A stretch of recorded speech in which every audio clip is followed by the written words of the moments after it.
Gracias por su participación. Saludar también a la gente que está conectada al Zoom en forma virtual, que estas jornadas se están desarrollando en esta modalidad, ¿no? Híbrida entre presencial y virtual. Así que bueno, vamos a tener en cuenta también las preguntas y las intervenciones que la gente quiera hacer a través del Zoom. Bueno, ha llegado el momento de la conferencia de Emilio Bacheto, Angustia y Extravío.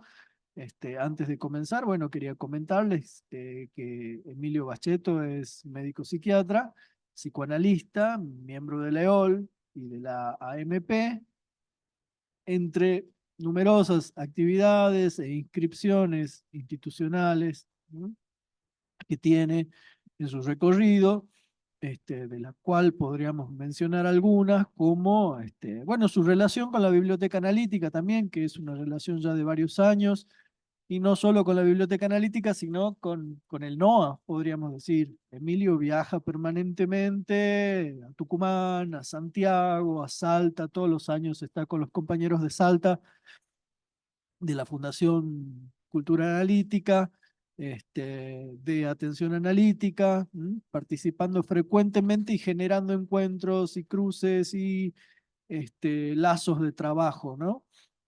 Otra cosa que podríamos destacar de Emilio es que a partir de su inscripción en en la Escuela de Orientación Lacaniana, desarrolla un seminario ya desde hace varios años junto a Jorge Faraoni, que también tiene esta característica, ¿no? Que es un seminario que es híbrido, entonces la virtualidad le permite, digamos, un cruce, digamos, y la participación de gente de todo el país, ¿no? Gente de las provincias del sur, del NOA, NEA, ¿no? Gente de todo el país participa de ese espacio e inclusive de otros países, gente de Chile, de Ecuador, de Perú, ¿no?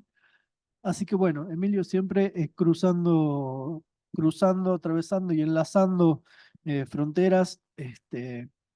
Es una alegría tenerlo acá otra vez.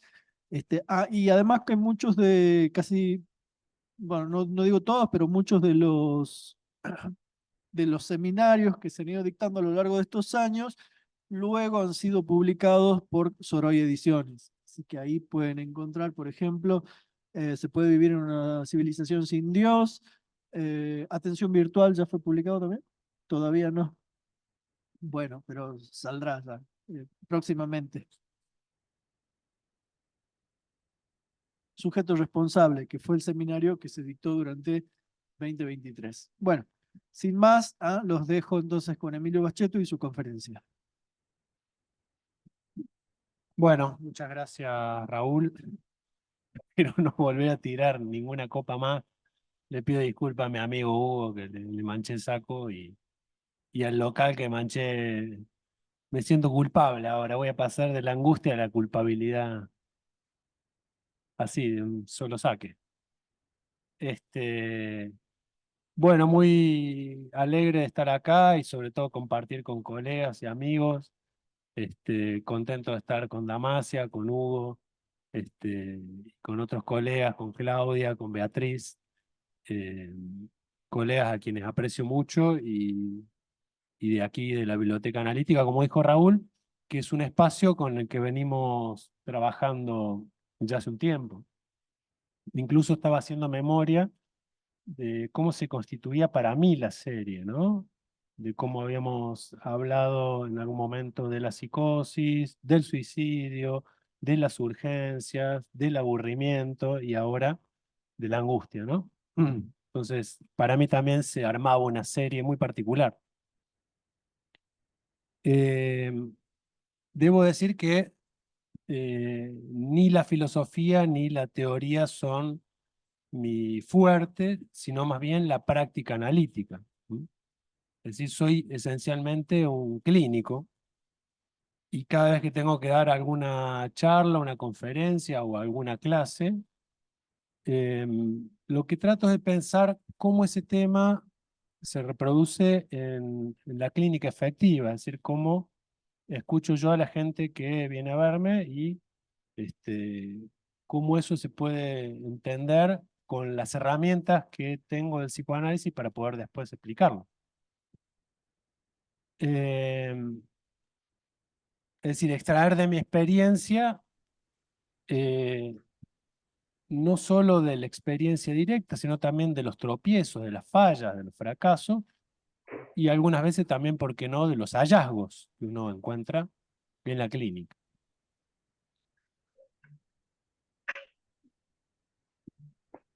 Una mujer se presenta al análisis desorientada, extraviada, perdida en la vida. Esta demanda se inicia con un grado importante de confusión y de desorganización en su decir, a tal punto que me resultaba difícil poder entender un poco de qué se trataba lo que ella venía, por lo que ella venía a consultar. Una demanda, podríamos decir, desorientada, que por supuesto dejo discurrir. Un sueño inaugura el horizonte claro de la transferencia, localizando un sinsentido esencial. Cuenta que se encuentra en la casa de su infancia, sitio que porta el mismo nombre que su hija. Ahora bien, en ese preciso lugar donde debería estar su casa, lo que hay en ese lugar es un puro y simple agujero. Allí se produce un despertar angustiado, pues tiene la impresión de que ese agujero yace en la cabeza de su hija. B, la hija, así vamos a llamarla, padece de un autismo severo. Este autismo se declara luego del segundo mes de vida, donde la bebé cae enferma, producto de una enfermedad infecciosa, y consecuentemente tiene que ser hospitalizada en una unidad de cuidados intensivos. Por lo tanto, es separada de su madre y eso genera una ruptura irreversible del vínculo. Estoy diciéndolo en términos de ella, no es una interpretación. M, la paciente en cuestión, este sujeto que consulta, ya no la verá igual luego de esta internación. Ya no será la misma hija para ella. O en realidad, no será la mirada que investirá libidinalmente a este sujeto. El agujero en la cabeza de su hija presente en el sueño simbolizará, en ese entonces, su preocupación casi permanente en su análisis sobre la enfermedad de ella, de la hija, y un modo en el que empieza a ordenarse su discurso. Pero a decir verdad, ese agujero es el velo acerca de la pregunta sobre el deseo de sus padres.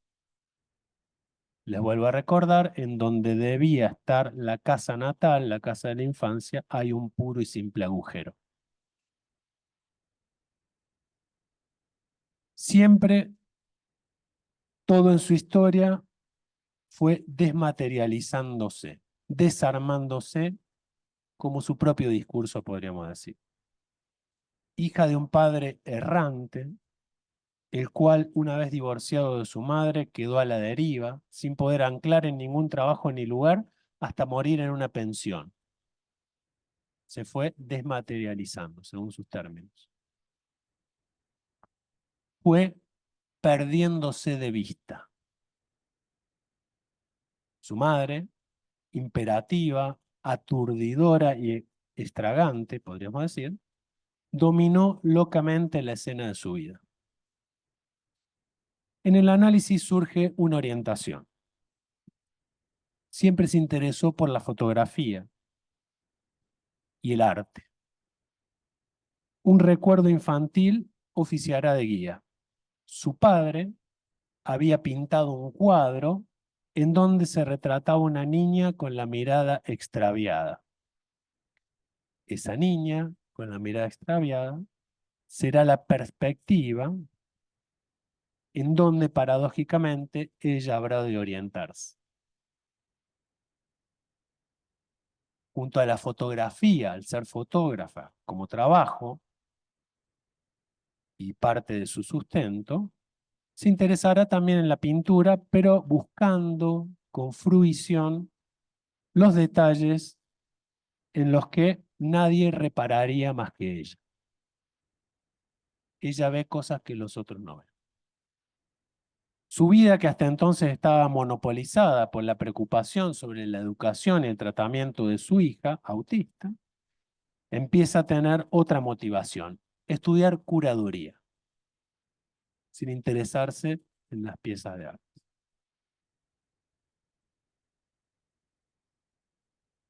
Sigue sin poder mirar de frente a esta niña, que ya, más que niña, es una adolescente, ¿no?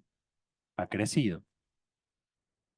Pero al menos surge un deseo como punto de mira en un cuadro.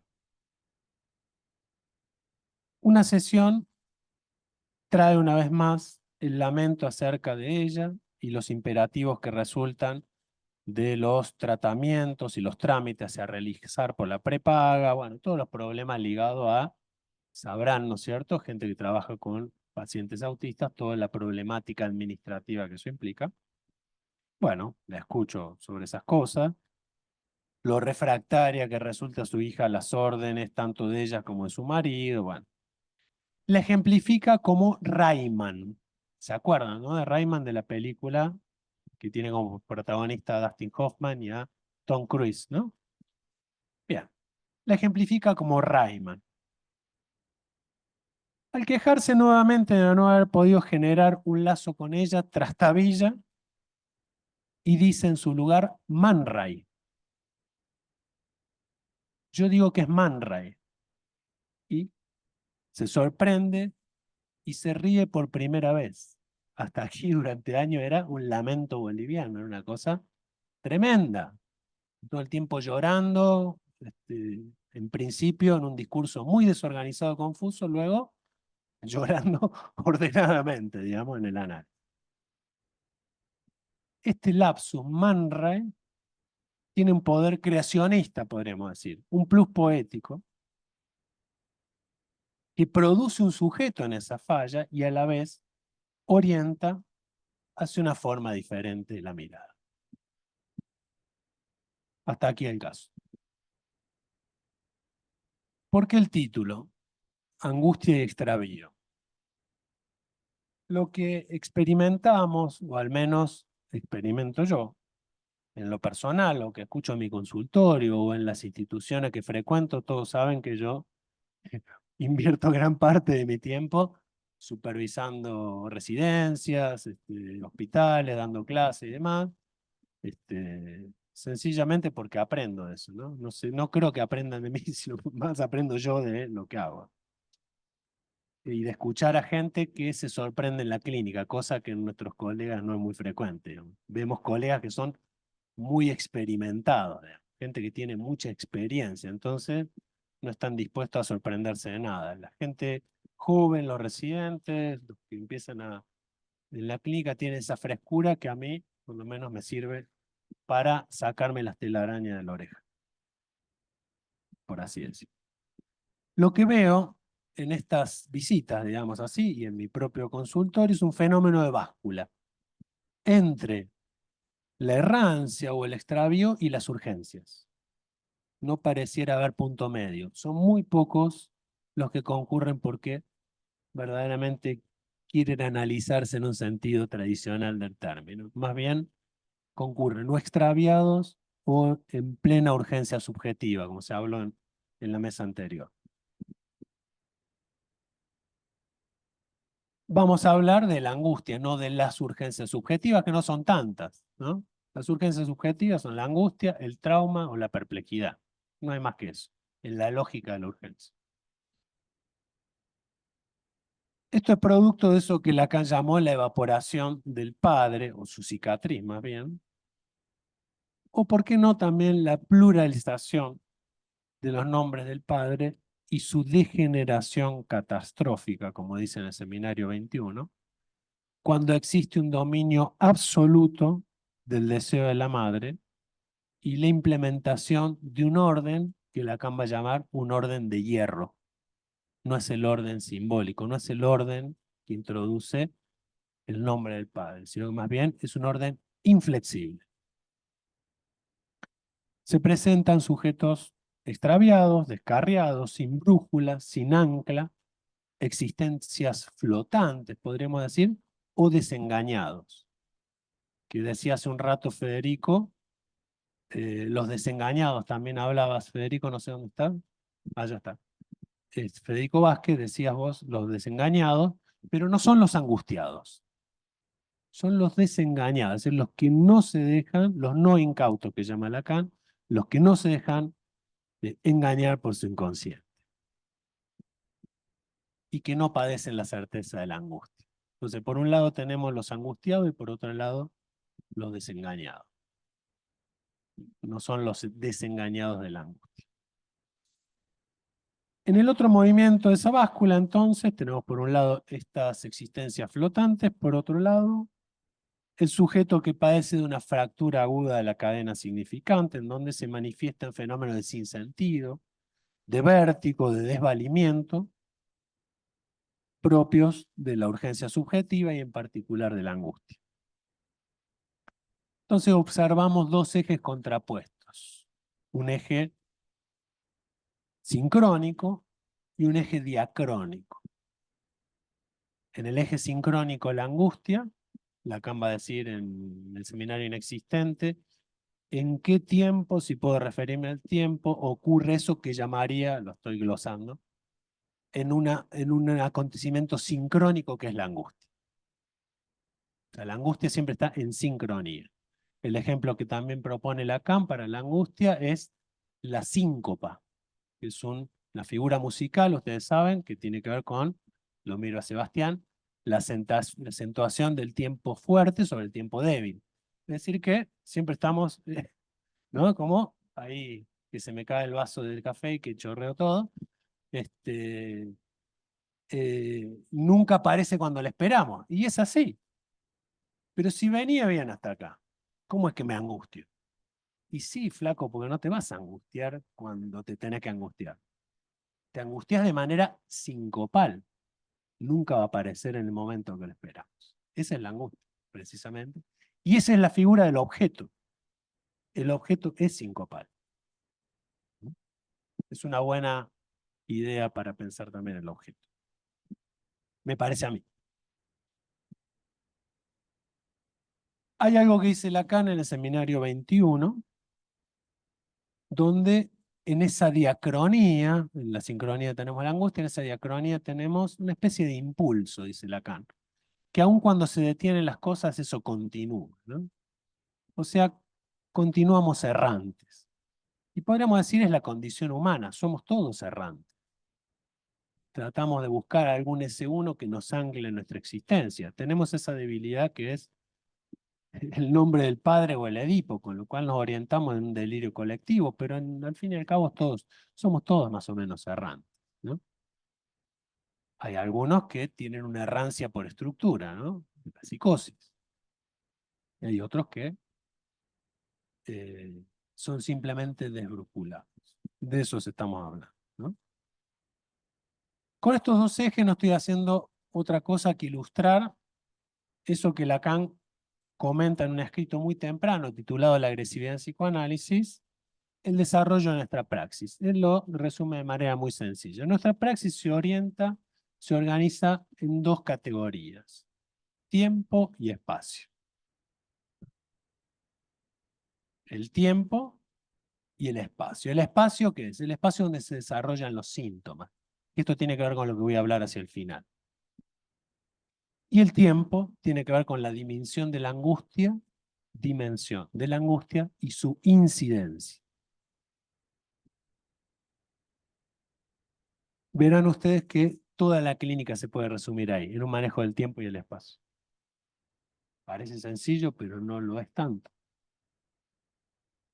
Entre sincronía y diacronía. Y en este caso que les estoy trayendo aquí, entre angustia y extravío.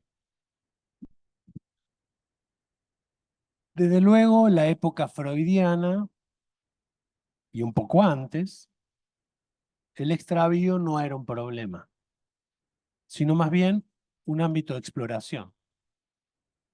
Recuerden ustedes al amigo Jean-Jacques Rousseau y sus ensoñaciones del paciente solitario, ¿no? Sus rêveries, ¿no? Que rêverie es un poco más que ensoñación, ¿no? Es un espacio, no sé, Hugo en francés, me parece que tiene una densidad de ese término mucho mayor de lo que podríamos decir en ensoñación. Es un espacio de reflexión. Ustedes saben que Rousseau se iba a la isla de Saint-Pierre y al lago de Bienne. Rousseau no era francés, era ginebrino. En ese autoexilio en Suiza, y ahí se iba a reflexionar, ¿no? Después que todo el mundo lo sacaba a patadas también, porque era un tipo muy ruidoso. Bueno, un ruido que generó un cambio en la concepción de la sociedad moderna, ¿no es cierto? O sea, que era un paranoico, no como el que tenemos ahora de presidente, sino más bien alguien con talento realmente. Era un genio. ¿Sí? Hay paranoicos que no tienen talento, bueno, no es un atributo de todo el mundo. Pero también podríamos decir el movimiento romántico alemán, Goethe, el joven Werther, ¿no es cierto? Donde iba a perderse por ahí en los caminos y demás, pero finalmente volvía, ¿no? Era un perderse con un volver y era un modo epistémico de alguna manera, un saldo de saber sobre esa experiencia. El movimiento Sturm und Drang, que Beatriz lo conoce muy bien y lo ha comentado en algún momento. Hoy la errancia es una condición más bien del sujeto actual que no encuentra ancla alguna y que más bien posee un mundillo, digamos así, sostenido por elementos muy frágiles, ¿no? Lacan lo dice en el Seminario 3. Dice, ese mundillo solitario de las multitudes modernas está sostenido con muy pocas cosas. Y no se refiere a la psicosis, dice al sujeto moderno. Está sostenido con alfileres. Eso es lo que vemos. El hombre de hoy se pierde en esa multitud hasta que, en el mejor de los casos, se produce el corte sincrónico. Una síncopa, como decíamos recién. Súbitamente, de golpe. Es ahí donde Lacan sitúa el fenómeno de la angustia a través de lo Unheimlichkeit, ¿no? El afecto de extrañeza, la inquietante extrañeza, el sentimiento de lo siniestro. Es ahí donde es preciso captar, dice él, aquello que en el mundo no puede decirse. Por eso es que decíamos recién, no es que se trata de, bueno, habla y desangustiate, dale, seguí hablando así te desangustias. Más bien se trata de aislar lo que no puede decirse. Es ahí donde se extrae la dureza o algo de la dureza del objeto que es de lo que no puede decirse. Vamos al teatro, dice Lacan, se apagan las luces y súbitamente de golpe se levanta el telón. ¿Y qué experimentamos? Él dice un breve momento de angustia, sin lo cual el efecto de lo trágico y lo cómico carecería de valor. Beatriz, te acordarás de algo que siempre comentaba Germán, que es, bueno, se abre el telón, viene un actor, se tropieza y se cae, risas, de efecto cómico, no se levanta, efecto trágico. Finalmente, angustia, ¿no?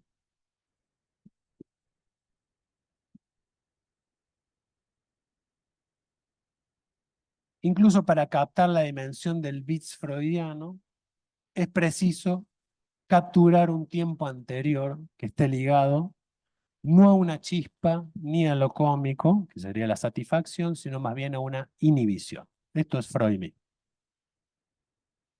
Bueno, se levanta el telón.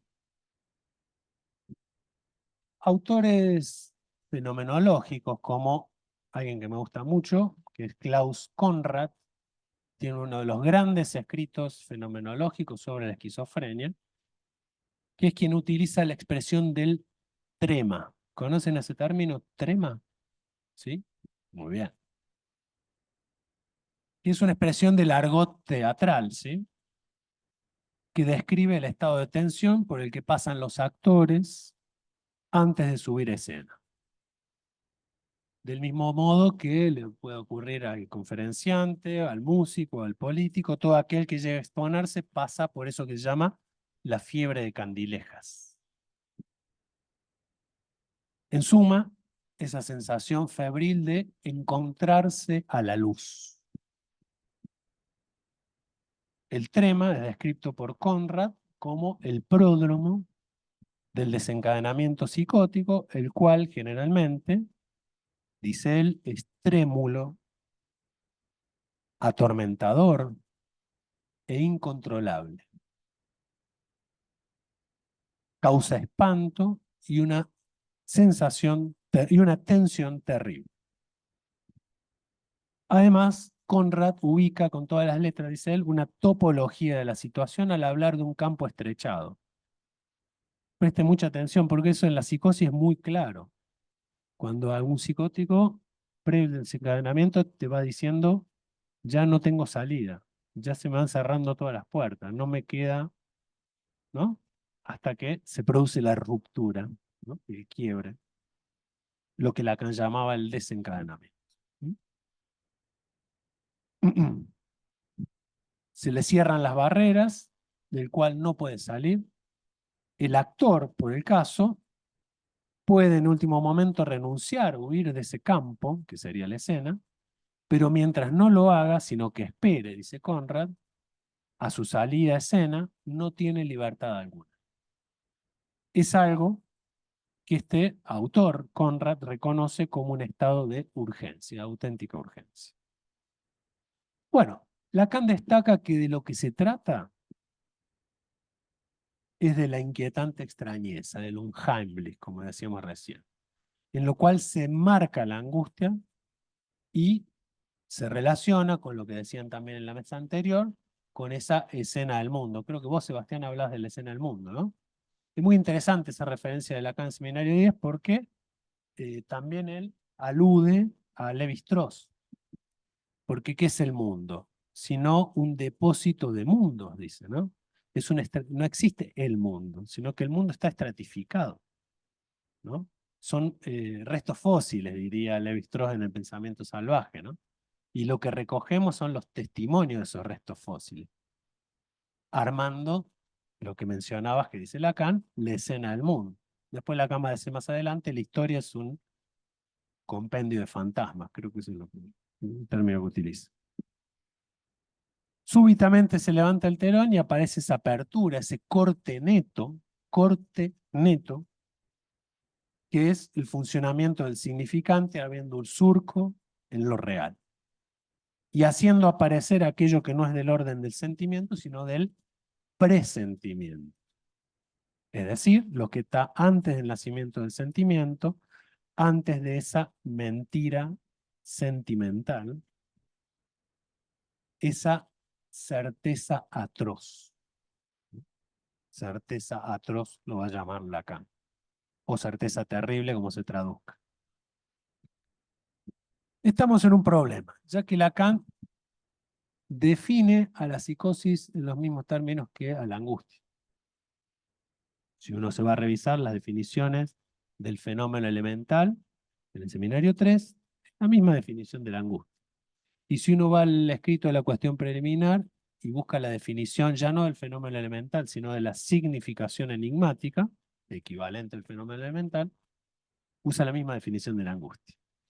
Y si uno va al seminario de la angustia, habla de la angustia, y si uno va a problemas cruciales, utiliza los mismos términos para definir el síntoma. El síntoma. ¿Cómo lo define? Ya lo vamos a ver más adelante. Pero bueno, lo voy a decir con mis palabras. Es algo que se dirige al sujeto, que sabe que le concierne, pero no sabe lo que le concierne. En los mismos términos de la significación enigmática. Palabras más, palabras menos. No importa que no se los cite así. es de la angustia donde la acción va a tomar prestada su certeza, dice Lacan, y de ahí el aforismo que todos conocemos, arrancarle a la angustia su certeza para actuar, ¿no? Actuar es arrancarle la certeza a la angustia. Por eso tenemos dos certezas o tres certezas o cuatro certezas, la certeza de la angustia, la certeza de la acción, la certeza de la psicosis, y podemos sumarle también la certeza del síntoma de alguna manera, en esa dimensión enigmática que tiene.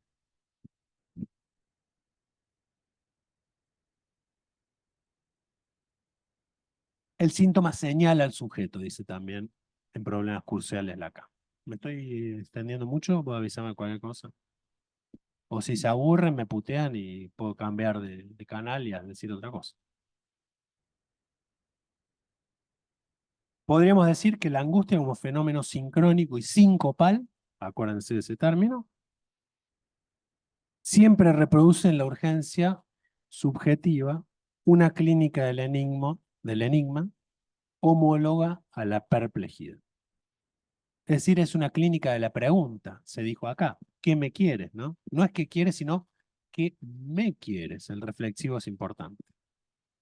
¿Qué objeto soy para el otro? Pero si hiciéramos deslizar esa pregunta, y siguiendo una indicación de Germán, hacia las estructuras y los tipos clínicos, nos encontraríamos con que en la histeria, esa pregunta toma un sesgo sobre el ser femenino. ¿Mm? ¿Qué quiere una mujer? Sería la pregunta angustia. Ese, dice Germán, es su teatro privado, el teatro privado de la histeria. En la obsesión, en tanto dialecto de la histeria, esa pregunta adquiere una mayor complejidad y va avanzando hacia la muerte. Esa sería su religión privada. En la fobia, lo que aparece es el impas mismo de la pregunta. El fóbico es aquel a quien la angustia le impide formular la pregunta, ¿no? Por eso es que, dice Lacan, funciona como una placa giratoria la fobia. En la paranoia, el enigma del deseo del otro, esto no lo dice Germán, lo digo yo, viene como una respuesta anticipada y redoblada por la certeza. El que me quieres es, tengo la certeza de que el otro me goza. Es así como lo pueden traducir directamente. Y ahí, sí dice Germán, el paranoico construye su filosofía privada. Filosofía privada. En la esquizofrenia, por agregar otro elemento más, esa certeza redoblada no tiene una localización en el otro, sino que deviene lenguaje de órgano. Le deviene una hipocondría. Entonces, Germán cita tres estéticas, ¿no? El teatro privado de la histeria, la religión privada del obsesivo, la filosofía privada del paranoico, y hemos agregado el impas de la pregunta en el fóbico y la lengua hipocondríaca del esquizofrénico. La sincronía, la síncopa de la angustia, posee de relieve en la dimensión temporal una pérdida radical.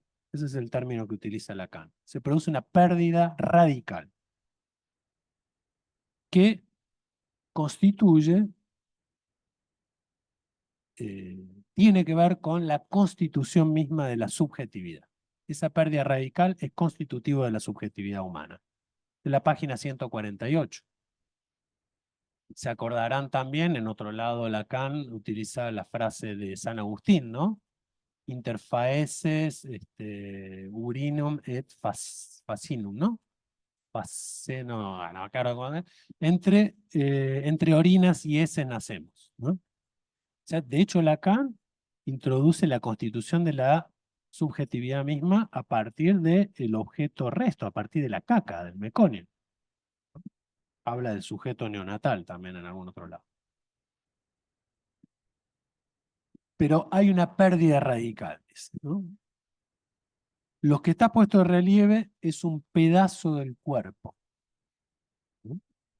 Eso da toda su importancia al objeto A como producto como decíamos recién, producto de lo que no puede decirse del otro. Y eso que no puede decirse como efecto de la verdad, dice Catherine Millot, la amiga de Hugo Freda, se transporta a lo que no puede decirse como producto o caída. Me parece muy preciso eso, ¿no? Lo voy a decir de vuelta. Eso que no puede decirse como efecto de verdad se transporta a lo que no puede decirse como producto o como caída. Cuento otro recorte muy breve. Su padre la había abandonado junto a sus hermanas pequeñas para irse con otra mujer. Nunca más había sabido de él. Un buen día la llama por teléfono diciendo que quiere verla.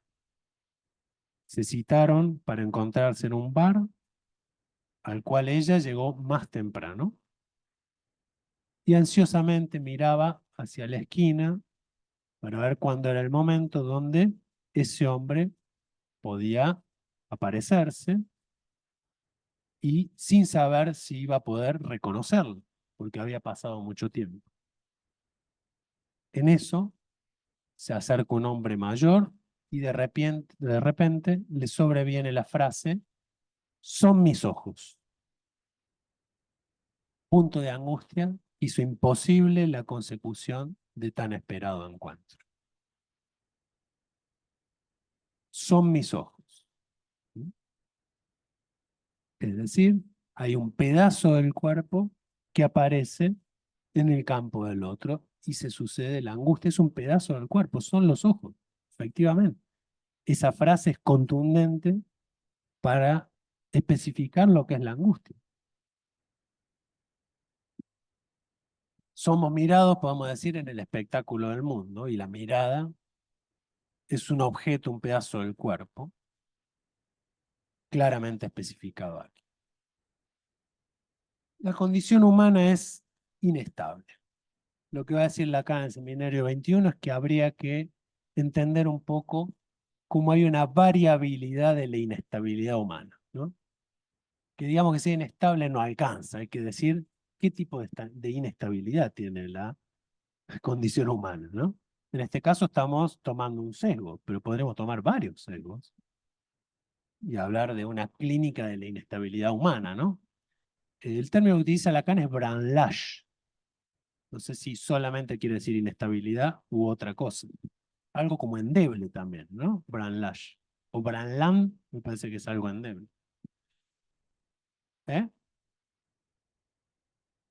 Que se mueve, ¿no? Que es tambaleante, por ahí podría decirse, ¿no? De alguna manera.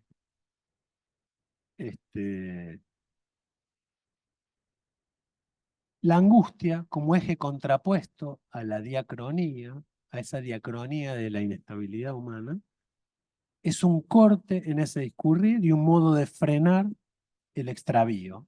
Esta es un poco mi tesis. No es la única salida, porque más bien uno podría decir, es la puerta de entrada para poder salir. La condición necesaria para poder salir. Pero de lo que vamos a hablar es del síntoma. Un hombre, voy a decir un último extracto y con esto voy a ir concluyendo. Un hombre demanda análisis en un momento un poco particular de su vida. Dejó su trabajo porque ya puede vivir de lo que ha generado como ahorro o de lo que genera con 2 o 3 negocios que arman el año. Con 2 o 3 negocios en el año puede vivir 1 o 2 años muy tranquilamente, siendo él intermediario. Esa es la palabra. El trabajo fue durante su vida una orientación. Su padre era un personaje verdaderamente inestable, un hombre también un poco errante, que iba y venía de su casa hasta que un día desapareció y no volvió. Él lo fue a buscar, lo encontró en otra ciudad, viviendo en un departamento, en una especie de bohemia, digamos así, porque era músico y demás. pero sin demasiado anclaje. Y él mismo decía, yo no tenía lugar en su casa. Iba a visitarlo y tenía que irme a otro lugar a dormir. No tenía ningún lugar para él. No solo que no tenía ningún lugar, sino que él se vio forzado a tener que sostenerlo durante un tiempo. Ese sostenerlo también era una posición angustiante. Pero su trabajo seguía siendo una brújula, que aparece también en algún momento de su vida, cuando era niño, con la idea de que las cosas tenían que ordenarse. Entonces él hacía cálculos matemáticos, hacía listas, hacía órdenes, que eran muy efectivos para él. Y de hecho, ese orden efectivo más el trabajo fue algo que funcionó mucho mejor que un padre. Si ahí tenemos una idea de funcionamiento mucho mejor que un padre. Eso él lo puede escuchar y se sorprende. Él puede captar esa dimensión. Hoy en día no es ni el hecho de tener que sostener al padre en la cuestión bohemia y perdida que tiene, ni tampoco tener que volver a la rutina laboral. El ser un intermediario ha producido una invención nueva, ¿sí? Que frenó la angustia y frenó también de alguna manera el extravío. El síntoma, con esto concluyo, es un modo singular de reconocerse, una modalidad de goce que es refractario a toda terapia. Y con eso, dice Lacan, el sujeto tiene que arreglárselas. Como se dice, saber hacer con eso. Reconocerse ahí, en el síntoma, no tiene nada que ver con identificarse con el otro, sino más bien con algo del objeto. Es decir, con un modo de separación del otro. El síntoma en singular es aquel que establece algo del lazo social, aún estando fuera de este. ¿Qué hace el síntoma? ¿Qué hacemos con el síntoma? Inventamos uno. Carolina Alcuaz tiene un libro que se llama Otra sociedad para la locura, ¿no? Ustedes trabajaron en la biblioteca analítica. Y la tesis del libro es muy interesante porque ella dice, en lugar de cambiar a la locura, cambiemos la sociedad, ¿no? La sociedad como otro, no es una idea sociológica, ni antipsiquiátrica, digamos, ni basagliana, sino más bien cambiemos la concepción del otro que tiene el psicótico para entender lo que es un lazo social. Bueno, tomemos un poco la enseñanza de eso.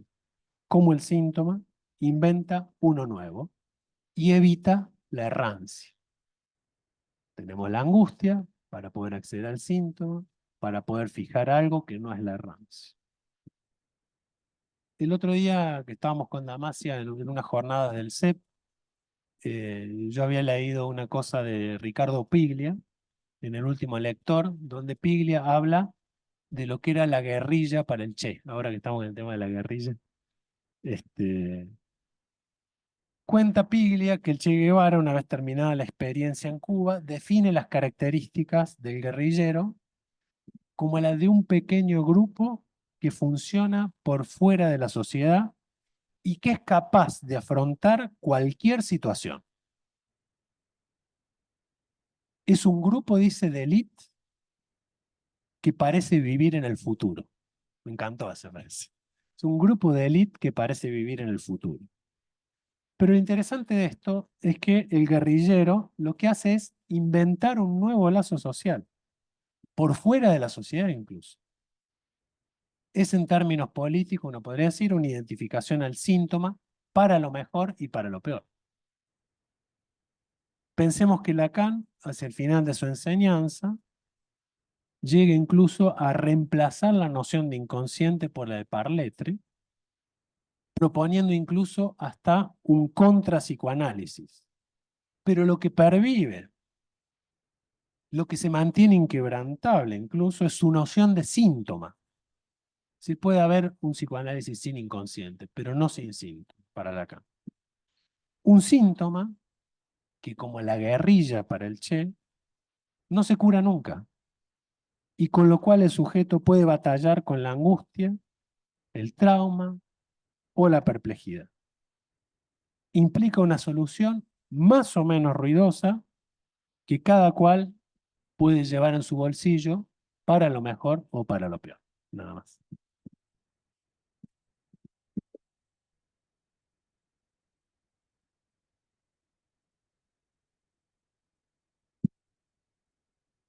Gracias, Emilio, muy rica tu conferencia. Bueno, llena de referencias, ¿no? Y de citas, y bueno, como siempre, que habrán resonado.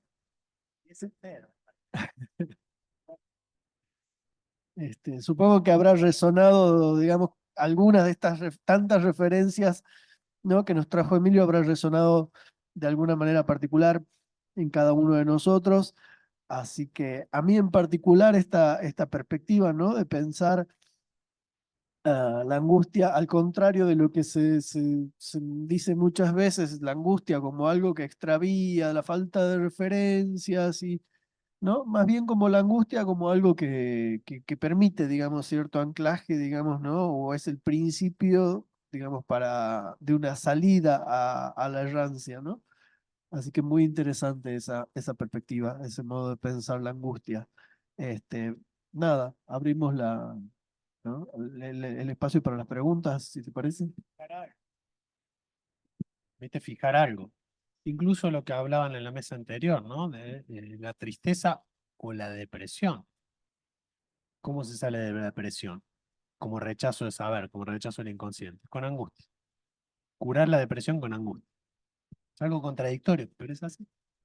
Me acuerdo de una mujer depresiva que en un momento empezó a estar angustiada y venía partida al medio diciendo, estoy mucho mejor.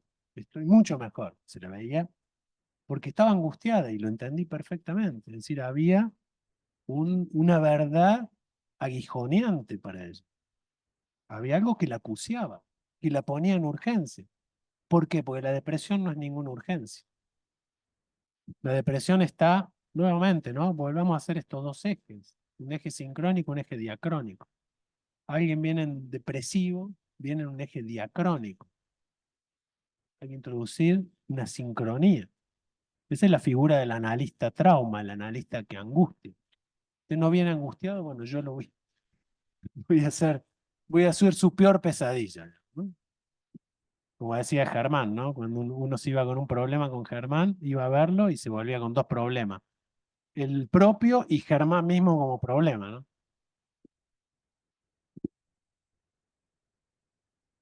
Bueno, si quieren hacer comentarios, preguntas, Mabel Sánchez, ahí, ya te alcanza el micrófono.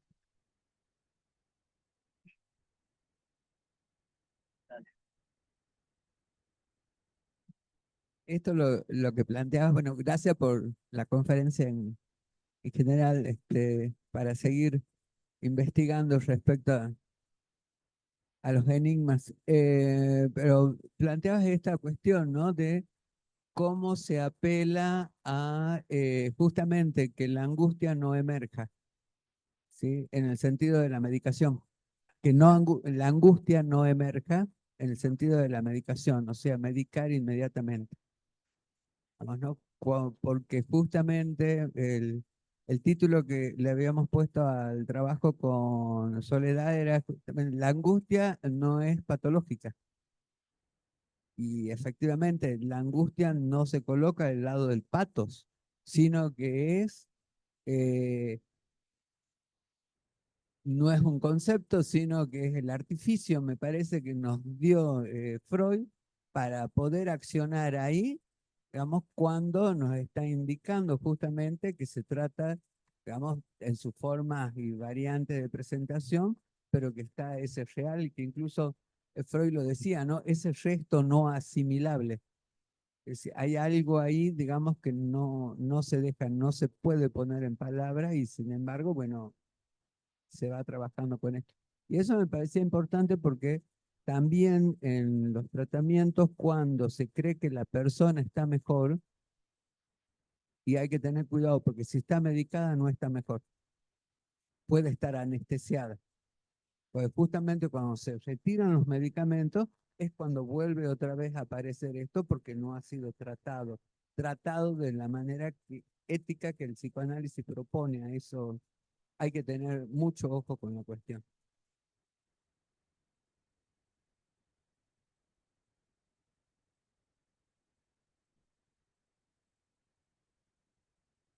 Ella está ahí saltando.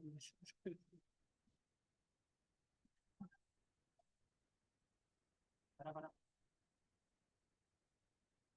Que Charlie siempre se molestaba y decía, no hagan síncopa, muchachos. Le molestaba al oído, ¿no?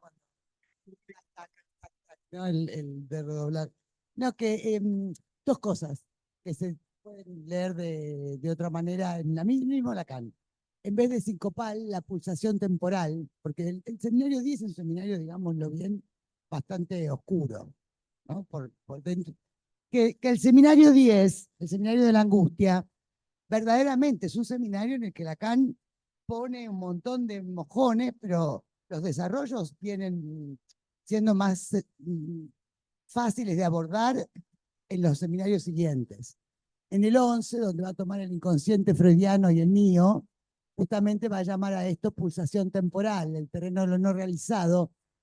Y ahí, más que vos dijiste la inquietante extrañeza, muy lindo, ¿no? Lo que hoy se llama pánico escénico, ¿no? Que aparece dicho de otro modo, ¿no? En la época de hoy, es la inquietante familiaridad, que era eso del orden de lo siniestro.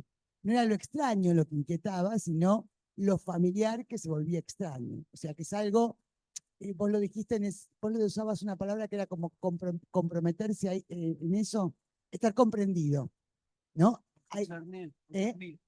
Concernido.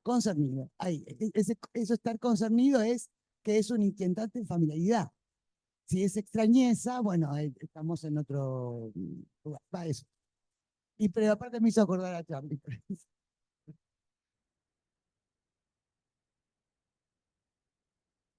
Bueno, digamos que hay demasiado, que dio un panorama, Emilio, casi un programa de investigación.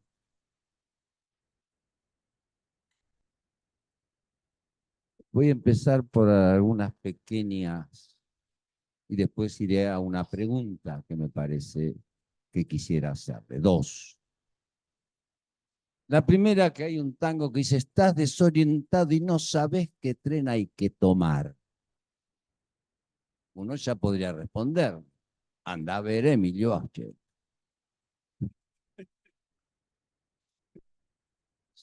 ¿No? Lo cual no haría del tango nada menor, sino ahora el tango ese sigue más, de lo conoce. El canto por Goyeneche creo que en el fondo es el mejor. Primera cuestión. No cuestión, sino para entender algunas cositas. Alain Gorillard, especialista mundial sobre Rousseau. Acá hay un libro de él. Y en cualquier momento tal vez lo traigamos a Jujuy. Y seguramente va a tener que hablar con Bachet. Tercera, es que Catherine Millau es mi amiga. Y no, porque si yo me tiro en el diván, ya dejó de ser mi amiga.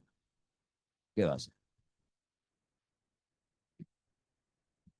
Pero la aprecio mucho. Es otra cosa.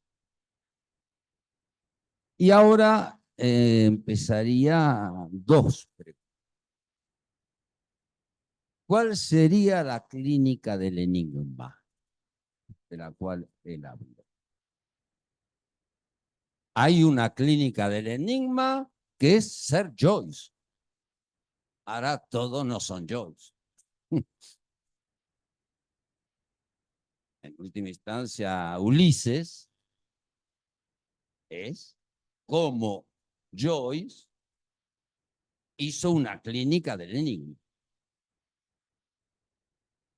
Porque hay una diferencia entre enigma y significante. El significante tiene una significación, el enigma es una significación pura a la cual hay que darle un significante. Y una manera de hacer ese proceso es, por ejemplo, escribir Joyce. Ahora, ahí hay un problema, ¿no? Que no todos tienen la locura de Joyce, por decirlo así. Entonces, abrir a una clínica de la significación pura, que no es la del síntoma, porque la del síntoma, como bien aclaró Emilio, es a partir del significante que se puede encontrar el enigma. A esta es al revés, es a partir del enigma que hay que encontrar el significante que pueda significarlo. Entonces ahí el punto enigmático se convierte en una clínica muy especial. O sea, es casi como crear, a partir del enigma, crear un síntoma. Me parece que es una clínica de futuro.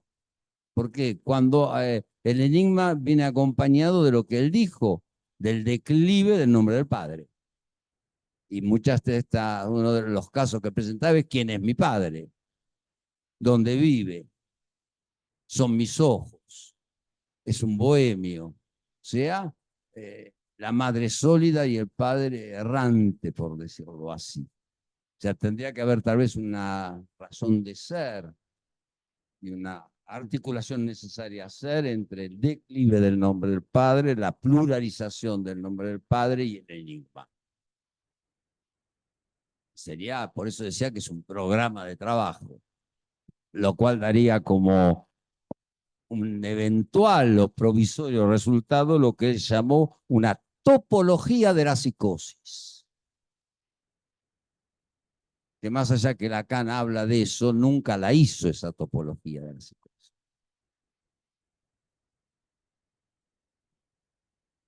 Y eso quiero resaltarlo para ver si él, cómo podría él hablar y decir algo de esa clínica del enigma. Primera pregunta. Segunda, la identificación al síntoma. Hay que ver si él dice síntoma o santoma. No estoy seguro de qué está hablando.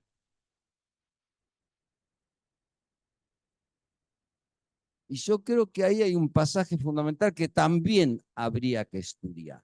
Y él lo avanzó de alguna manera cuando habla de la solución.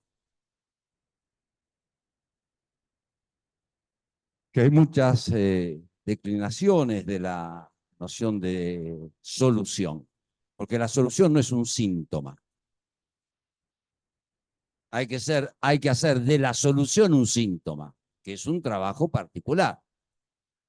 Por eso, el ejemplo que él dio, cuando voy a ver a Germán con un síntoma, salgo teniendo dos, mi síntoma y Germán. No sé cuál es la solución ahí. Más bien un problema. Dos problemas. ¿Y cuál es una de las fórmulas de la solución? Pasar del síntoma al santoma. Lo cual sería, yo llamaré, la clínica del futuro. Porque el santoma podría volver a ser con su cuarto nudo, que además no es el psicoanálisis, el cuarto nudo es el psicoanalista. El psicoanálisis es un discurso. El psicoanalista puede ser uno de los nombres del santón, lo cual lo condena a muerte también al pobre, ¿no? Porque toda la vida. Y me gustaría entonces esas dos preguntas con respecto a la clínica del enigma y cómo él ve el pasaje de la identificación al síntoma a la solución borromea. Gracias. Muchas gracias. Muy buena tu pregunta, Hugo, porque me permite desarrollar, bueno, brevemente, digamos, lo que... Hay como distintos momentos también de la idea de enigma en Lacan. Uno, claro, la última idea de enigma que tiene Lacan no está ligado tanto al significante, sino al juego entre el enunciado y la enunciación. Si mal no recuerdo, en Saint-Thome la definición que da de enigma es una enunciación sin enunciado. ¿Estoy correcto? Me parece que es así. Mientras que en el recorte que yo tomé, contextuando un poco también el seminario 10, la clínica del enigma para nosotros tiene ahí 3 patas. Y es una clínica de la urgencia y es una clínica correlativa a neurosis y psicosis. 3 patas: angustia, trauma y perplejidad. Angustia es el enigma del deseo del otro. El trauma tiene una parte, una pata de la angustia y otra pata en la repetición. Y la perplejidad tiene, digamos, lo que tiene, se traduce el enigma del deseo del otro como la certeza del goce del otro, que introduce no el que me quiere y un fenómeno de fading subjetivo, sino más bien el fenómeno de derelicción. Es decir, el riesgo, el término es un término heideggeriano, el riesgo es de desaparición del sujeto. Que Catherine Millot da una muy buena definición de lo que es la derelicción. Ella dice, ya sé que nuestra amiga era una butada, digamos, pero la derelicción es la caída del otro como garante de la referencia, digamos, como garante del significado. Es muy interesante eso porque en la neurosis se puede dar, pero más de manera dramática en la psicosis. El riesgo es la desaparición subjetiva. En Schreber está muy claro eso. Entonces, ¿para qué sirve decir clínica del enigma? Sirve para guiarse en la urgencia en el sentido de no tener que utilizar el catálogo estructural de neurosis y psicosis. No, pero entonces, ¿qué es? ¿Es neurosis o es psicosis? Es un enigma que vos tenés que resolver. Y el sujeto tiene que encontrar una respuesta, ¿no? En la perplejidad el sujeto tiene que encontrar al menos una respuesta cuanto más no sea delirante. En la neurosis, bueno, algún reparo sintomático o algún S1 del cual el sujeto agarrarse. Entonces, por eso es que usé la idea de clínica del enigma como una clínica correlativa a neurosis y psicosis.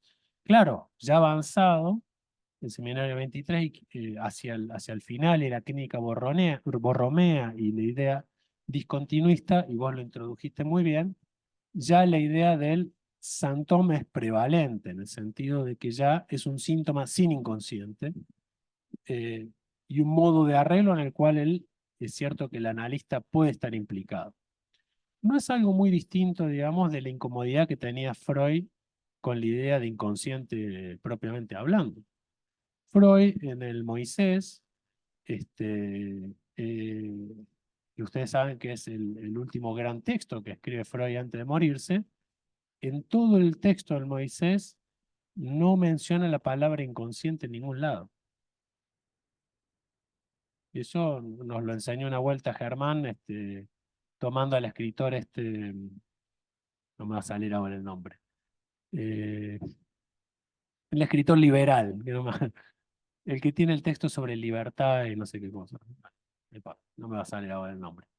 Bueno, no lo dijo ningún psicoanalista, sino que lo dijo un escritor. Fíjense que Freud no menciona la palabra inconsciente. En su lugar utiliza otro término que es Entstellung, que quiere decir cambiar las cosas de lugar, poner las cosas en otro sitio. Es muy interesante, ¿no? Es muy interesante. Y hay que leer Análisis Terminable e Interminable también, en la última parte, donde precisamente, ¿no? Freud se ubica más del lado de los restos sintomáticos, quizás más cercano al carácter, pero es algo muy aproximado a lo que llamaríamos el síntoma, ¿no? Entonces, sí, efectivamente, cuando decía yo lo del síntoma, lo dije muy rápido, le tenemos que agregar una H ahí. Le tenemos que agregar una H, y no es algo tampoco tan sofisticado que te tenés que poner a hacer unas cosas medio extrañas. Bueno, ¿y este tipo cómo se la viene arreglando hasta acá? Eso se le desarrolló, pero ¿cómo se la viene arreglando? Oiga, mire, pero usted se la viene arreglando con... El trabajo era una cosa mucho más importante que su padre.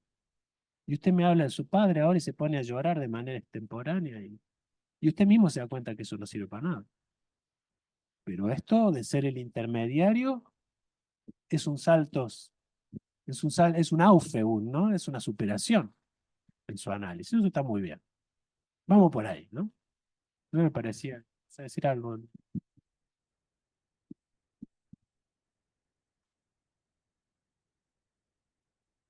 Quiere decir que a Freud no le gustaba para nada el texto Inhibición, síntoma y angustia, pero amaba Moisés. Todos los textos dichos sociológicos, que de sociológicos tienen poco y nada. Pero bueno. Los últimos textos de Freud. Habría que hacer una lectura y otro coloquio del último al anteúltimo y parar en 2 o 3 más. Construcciones en el análisis, análisis terminable e interminable y algún otro textito más. Exactamente, los 3. Y lo más importante es que cómo define ahí el inconsciente, como una X. O sea, termina su trabajo proponiéndoles al mundo, a sus, se diría, las próximas investigaciones, una X. O sea, darle una nueva, dar la definición del inconsciente que no encontró. Porque para el inconsciente, todo lo que dice alguien es preconsciente. Lo cual es complicado, ¿no? Entonces, por eso la gente, como cree que el inconsciente es el punto inicial, cree que el punto inicial empieza en la historia, cuando él nació. No, el inconsciente está adelante, no está atrás. El inconsciente es el producto de un psicoanálisis. Por eso en el pase se dice el pasaje al analista. Pasaje al analista es el que puede inventarse un inconsciente para ser analista. Porque si no es una suerte de investigador de sí mismo. Llegó hasta el día que nació. Bueno, entonces eso es más aburrido que chuparse un clavo, ¿no? Tener que agarrar, que se ir al registro civil, ver que ya te notaron, con qué lapicera. Esas cositas que, bueno, dan sentido, pero no dicen que es el inconsciente. ¿Por qué? Porque para Freud, y vuelvo a repetirlo, el inconsciente no está atrás, está adelante. Por eso dice que el inconsciente es una X. Está escrito en el último texto de Freud, Construcciones en el análisis. Y que espera algo de nosotros. Así que les paso la pelota a ustedes que son jóvenes, a ver si podemos hacer algo al respecto, ¿no? Gracias.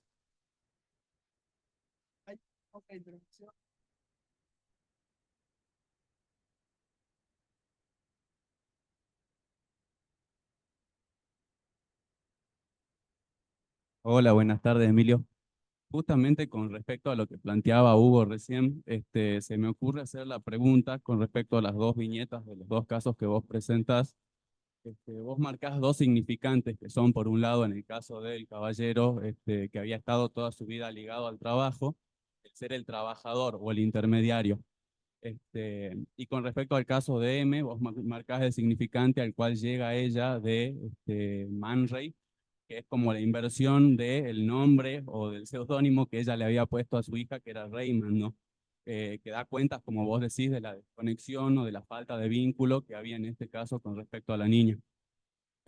Pienso en estos 2 casos, por un lado, si nos guiamos por la clínica de, como habías planteado vos, la clínica del enigma, en dónde queda la diferencialidad del diagnóstico, psicosis y neurosis, y cómo eso influye en nuestro accionar analítico, en ese sentido, cómo yo interpreto, por ejemplo, el Rayman invertido, o cómo interpreto el ser el intermediario, si yo no estoy sabiendo discernir y me presento frente a una psicosis o a una neurosis, digamos, en ese sentido.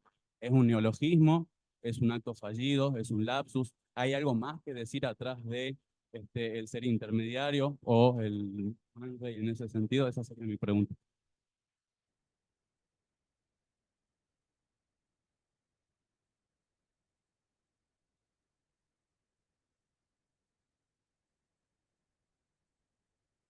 Sí, muy importante tu pregunta para no dar por sobreentendido algunas cosas, ¿no es cierto? En el caso de esta mujer, sí, efectivamente tiene relación con lo que mencionaba Hugo.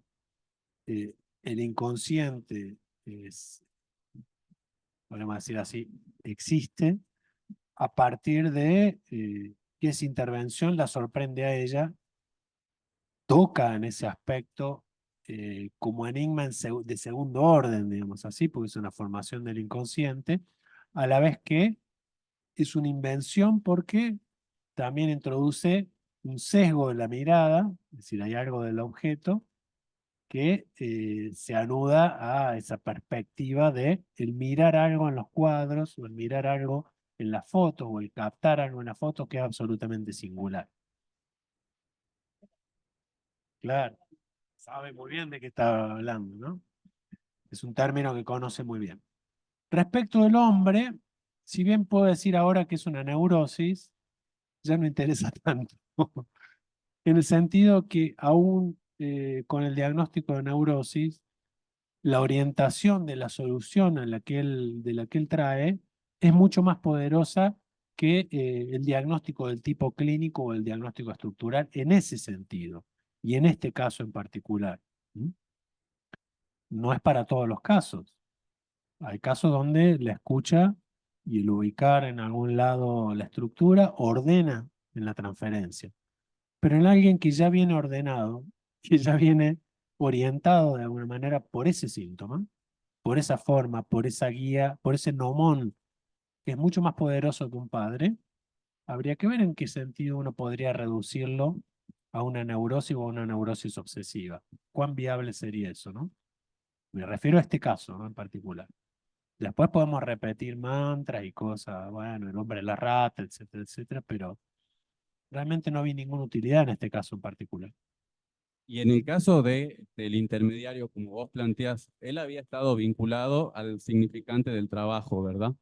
Este, ¿Por qué consulta él? O sea, ¿cuál es el motivo que lo lleva o la angustia ante qué se da esa sincronía o ese Porque justamente en síncope? el momento donde él se jubila, quizás no lo dije muy rápido, lo dije en memoria, es el momento donde él se jubila. Entonces, una vez que habiéndolo escuchado, capté, digamos, que el trabajo en él era un orden muy poderoso. Pero él no había advertido que bajo esa forma, que era el ser un intermediario, lo había situado en un lugar distinto de lo que era sostener al padre por un lado o tener que mantener rígidamente un trabajo como tradición. Era un lugar nuevo, novedoso, que él había inventado ahora, pero no lo sabía hasta que pudo tener su análisis, digamos, ¿no? Lo pudo advertir ahí en el análisis. Y fue Bien, un muchas análisis gracias. muy breve, muy pocos meses. Se fue, ya está. ¿Qué va a hacer? Si es alguien que no quiere ni ser analista, nada, se arregló muy bien el mundo. Estoy feliz, estoy muy bien. Está perfecto, vaya. No es que lo curé de demasiadas cosas, sino que él ya estaba curado y no lo sabía. Bueno, me parece que hasta aquí hemos tenido una jornada bastante interesante y ¿no? Nos encontramos de nuevo a las 3 de la tarde para continuar, ¿les parece? ¿Ah? Entonces,